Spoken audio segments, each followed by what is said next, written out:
తెలంగాణ కాంగ్రెస్ రాజకీయాల్లో వేగంగా పరిణామాలు మారిపోతున్నాయి. ముఖ్యమంత్రి రేవంత్ రెడ్డి సుదీర్ఘ సమీక్షల అనంతరం కీలక నిర్ణయాలకు శ్రీకారం చుట్టారు. ముఖ్యంగా ఇటీవల బీఆర్ఎస్ లో చోటు చేసుకుంటున్న మార్పులతో రేవంత్ రెడ్డి దూకుడుగా వ్యవహరిస్తున్నారు.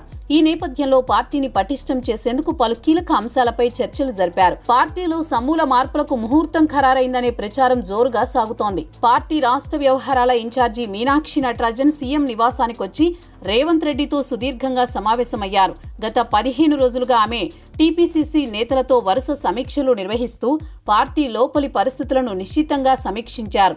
నియోజకవర్గాల స్థాయిలో ఆధిపత్య పోరు, నేతల మధ్య విభేదాలు, సోషల్ మీడియా దౌర్భాగ్య స్థితి, ప్రభుత్వ కార్యక్రమాలపై అవగాహన లేకపోవడం వంటి అనేక సమస్యలను మీనాక్షి గమనించారు.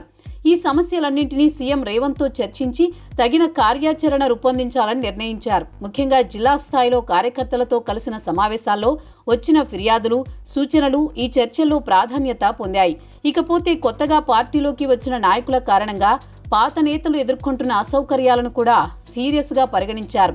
తమ మధ్య మాటల యుద్ధానికి చెక్ పెట్టేలా క్రమశిక్షణ చర్యలు తీసుకోవాలని నిశ్చయించారు. పార్టీని బలోపేతం చేయడానికి సమగ్రమైన రోడ్ మ్యాప్ ను ఖరారు చేసినట్టు సమాచారం. టీపీసీసీ కార్యవర్గ విస్తరణ, నియోజకవర్గాల స్థాయిలో నేతల సమీక్షా సమావేశాలు, సోషల్ మీడియా శిక్షణ శిబిరాలు వంటి కీలక అంశాలపై త్వరలోనే ప్రకటనలు వెలువడే అవకాశం ఉంది.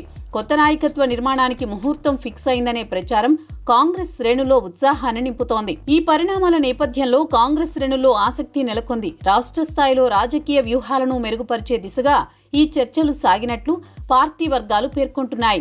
ఎన్నికల సమయం దగ్గర పడుతున్న తరుణంలో ఈ సమావేశాలు పార్టీకి ఎనలేని ప్రోత్సాహాన్నిస్తాయని భావిస్తున్నారు. ఈ మార్పులు కాంగ్రెస్ పార్టీకి కొత్త ఉత్సాహాన్ని అందించి రాబోయే ఎన్నికల్లో మరింత పటిష్టంగా నిలబడేందుకు దోహదపడతాయని విశ్లేషకులు అభిప్రాయపడుతున్నారు.